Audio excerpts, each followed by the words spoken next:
پیارے دوستوں، آج کا ہمارا یہ واقعہ ہے سرکار خواجہ غریب نواز رحمۃ اللہ تعالی علیہ اور ہندوستان کے ایک بہت بڑے بادشاہ اورنگزیب عالمگیر کا، کہ جب اورنگزیب عالمگیر سرکار خواجہ غریب نواز چشتی رحمۃ اللہ تعالی علیہ کی بارگاہ میں حاضری دینے کے لیے آیا تو اورنگزیب عالمگیر کا یہ معمول تھا کہ جس درگاہ سے جس مزار شریف سے اسے سلام کے جواب نہیں ملتا تھا تو وہ اپنے دل میں توڑنے کا ارادہ کر لیا کرتے تھے۔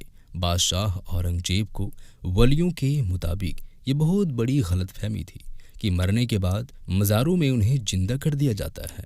اپنے اسی غلط فہمی کو دور کرنے کے لیے بادشاہ اورنگزیب عالمگیر ایک روز غریب نواز کی زیارت کرنے کے لیے اجمیر شریف تشریف لے گئے، اور جب اجمیر شریف پہنچے اور اجمیر شریف پہنچ کر اورنگزیب نے اپنے قاضی سے کہا کہ چلو ہم مان لیتے ہیں کہ خواجہ غریب نواز اللہ کے ولی ہیں، مگر میں تبھی مانوں گا جب میں ان کو سلام پیش کروں گا تو مجھے سلام کا جواب ملنا چاہیے۔ اگر میرے سلام کا جواب مجھے نہیں ملا تو میں مزار شریف کو توڑ دوں گا۔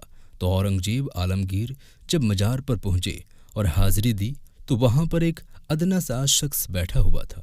وہ شخص امید کے ساتھ انتظار کر رہا تھا۔ تو بادشاہ اورنگزیب نے اس شخص سے پوچھا کہ اے شخص، کیا بات ہے؟ تم یہاں پر کیوں بیٹھے ہو اور تم پریشان کیوں لگ رہے ہو؟ تو اس شخص نے بادشاہ اورنگزیب عالمگیر سے کہا، حضرت، میں آنکھ سے نابینا ہوں، یعنی میں اندھا ہوں، اور کافی دنوں سے میں خواجہ غریب نواز رحمۃ اللہ تعالی علیہ سے دعا کر رہا ہوں کہ میرے آنکھوں کی روشنی واپس آ جائے، لیکن کوئی فائدہ نہیں ہوتا۔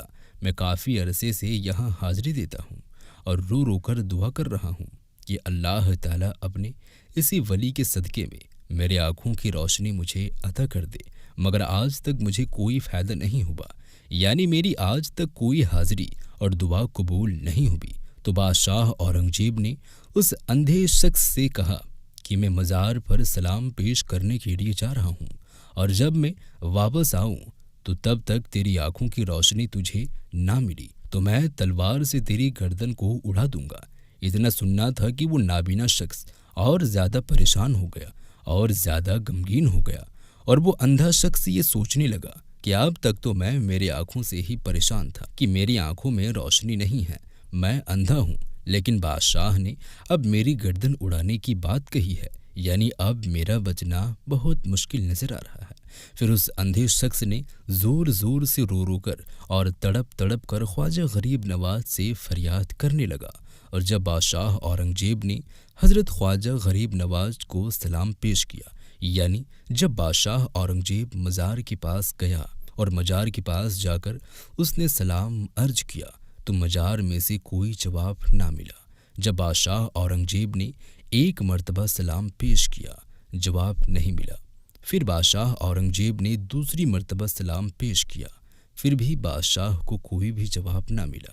بادشاہ اورنگزیب نے تیسری مرتبہ سلام پیش کیا تو اندر سے سلام کا جواب مل گیا، یعنی سلام پیش کرنے کا مطلب یہ تھا۔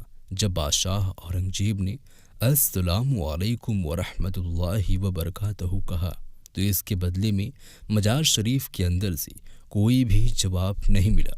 پھر دوسری مرتبہ کہ بادشاہ اورنگزیب کو سلام کا جواب نہیں ملا، لیکن جب تیسری مرتبہ بادشاہ اورنگزیب نے السلام علیکم ورحمۃ اللہ وبرکاتہ کہا تو اندر سے آواز آئی کہ وعلیکم السلام ورحمۃ اللہ وبرکاتہ۔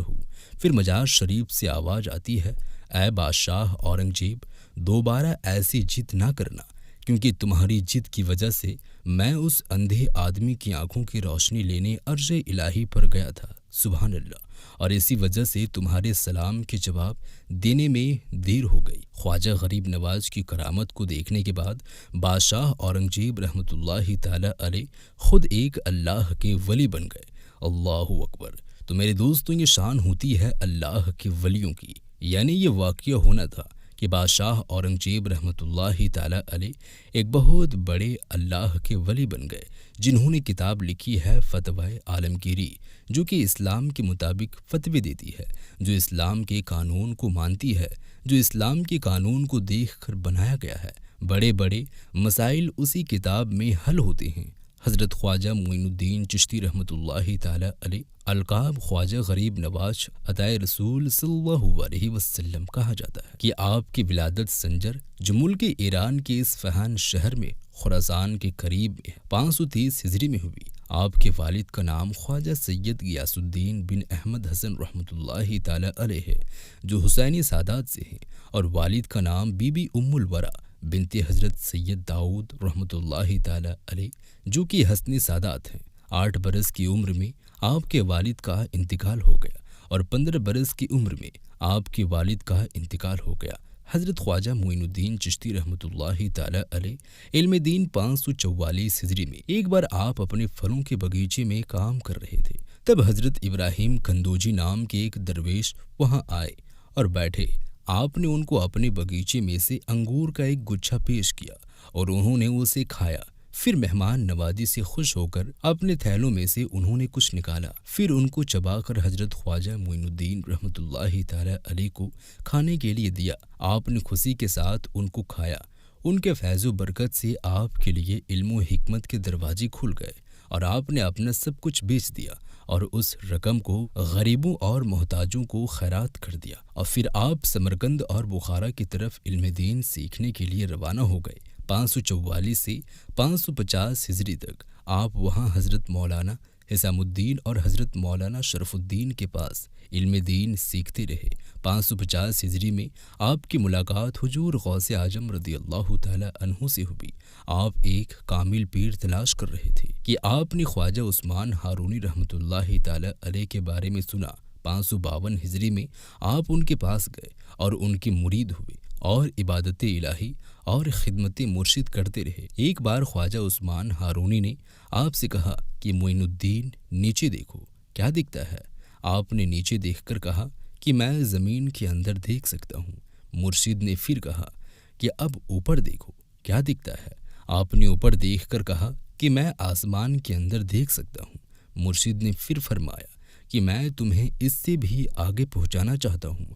پھر 22 سال مرشد کی خدمت میں گزارنے کے بعد ایک دن مرشد نے پھر بلا کر اپنی 2 انگلیاں آپ کی دونوں آنکھوں کے بیچ میں رکھی اور پھر فرمایا معین الدین نیچے دیکھو کیا دکھتا ہے؟ آپ نے نیچے دیکھ کر کہا میں 33 طرح تک دیکھ سکتا ہوں، یعنی 7 طبق زمین کے نیچے تک میں دیکھ سکتا ہوں۔ پھر مرشد نے کہا اوپر دیکھو کیا دکھائی دیتا ہے؟ آپ نے اوپر دیکھ کر کہا میں عرش اعظم تک دیکھ سکتا ہوں۔ خواجہ عثمان ہارونی نے خوش ہو کر آپ کو خلافت عطا فرمائی۔ ہم سے جہاں تک بن سکا ہم نے سرکار خواجہ غریب نواز رحمۃ اللہ تعالی علیہ کی زندگی پر روشنی ڈالنے کی کوشش کی ہے اور آپ تک اس کو پہنچانے کی بھرپور طریقے سے کوشش کی ہے۔ آخر میں بس یہی کہنا چاہوں گا کہ اللہ تبارک و تعالی ہماری اس کوشش کو اپنی بارگاہ میں منظور فرمائے۔ اللہ تبارک و تعالی رسول خدا صلی اللہ علیہ وسلم کے صدقے میں اور خواجہ غریب نواز عطائے رسول کے صدقے میں ہم سب کو پکا اور سچا عاشق رسول بنائے، آمین ثم آمین۔ تو پیارے دوستوں، یہ ویڈیو کو آپ اپنے دوستوں احبابوں میں زیادہ سے زیادہ شیئر کریں تاکہ انہیں بھی کوئی بھی چیز کا علم ہو سکے۔